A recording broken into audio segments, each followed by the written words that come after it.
Dieu dit dans le Coran, wa khuliqal insanu daifan. Ainsi, Allah nous montre qu'il nous est créé faible, que l'être humain se fatigue, il s'ennuie, que l'être humain a besoin de se reposer. Ainsi, l'être humain est limité. C'est pour ça, dans l'adoration, Allah nous a prescrit des choses limitées, pour ne pas qu'on se fatigue, pour ne pas qu'on s'ennuie. En vérité, tu sais ce que Allah veut pour nous? Allah veut pour nous la facilité. Il ne veut pas pour nous la difficulté. C'est pour ça, Allah dit dans le Coran, yuridullahu bikumul yusra wa yuridu bikumul usra. Allah veut pour vous la facilité, il ne veut pas pour vous la difficulté. Et pourquoi Allah veut pour nous la facilité, il ne veut pas pour nous la difficulté? Tout simplement parce que Allah nous a créés faibles. Allah a créé des limites. Ainsi, il ne nous donne pas ce qu'on ne peut pas supporter. C'est pour ça en islam, il y a des droits et des devoirs. Et il y a des droits qui est de ne pas torturer ton corps en exagérant ou par ostentation dans l'adoration. Ainsi, Allah n'a rien à faire avec nos difficultés que nous nous mettons à l'adorer. Un jour, le prophète alayhi salam était en voyage avec ses compagnons pour le pèlerinage. Ainsi, le prophète a vu un vieillard qui était marché en s'appuyant à deux jeunes. Curieux, le prophète alayhi salam demande pourquoi ce vieillard-là ne monte pas sur sa monture au lieu de marcher comme cela en se fatiguant. Ainsi, les gens ont informé le prophète alayhi salam que ce vieillard a fait l'engagement de marcher de chez lui jusqu'à la Mecque pour faire le pèlerinage. Et quelle serait la réaction du prophète alayhi salam? Comment le prophète alayhi salam va réagir? Est-ce que le prophète va dire ouais, c'est un adorateur d'Allah?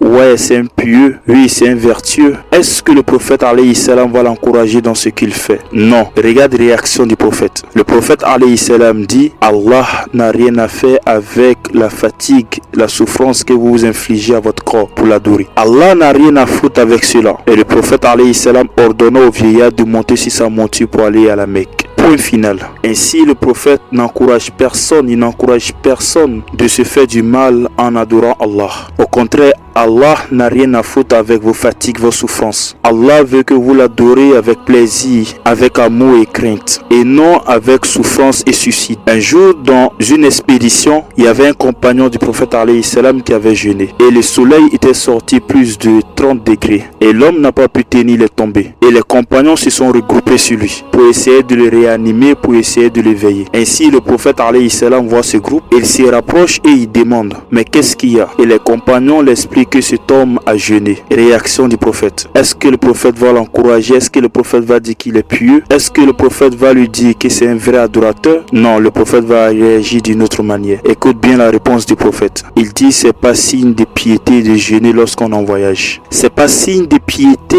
lorsqu'on jeûne, lorsqu'on est en voyage. Ainsi, si le prophète alayhi salam dit, c'est pas signe de piété lorsqu'on jeûne pendant le voyage, alors que cela signifie, c'est de la bêtité ou de la bêtise?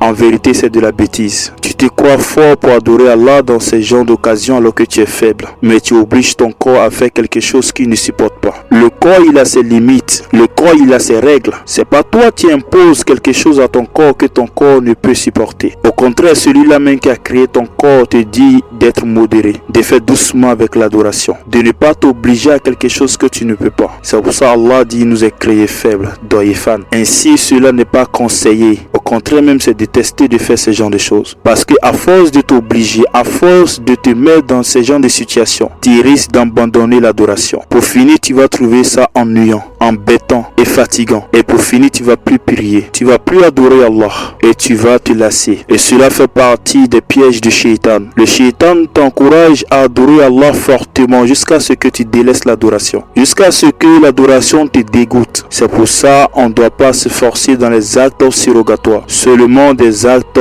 obligatoires. Et si tu te vois à l'aise pour faire des actes surrogatoires sans te fatiguer, sans te lasser et sans causer du mal à ton corps, alors tu peux le faire sans problème. Mais n'encourage pas les autres à le faire. Ne pousse pas les autres à le faire parce que tout le monde n'a pas les mêmes capacités. Chaque personne a ses limites. Chaque personne a une barrière. Ainsi, l'islam nous autorise, nous encourage à modérer nos actes d'adoration. En vérité, le corps, il a son droit. Et l'adoration ici. Faut pas adorer Allah en perturbant ton corps, en rendant ton corps malade.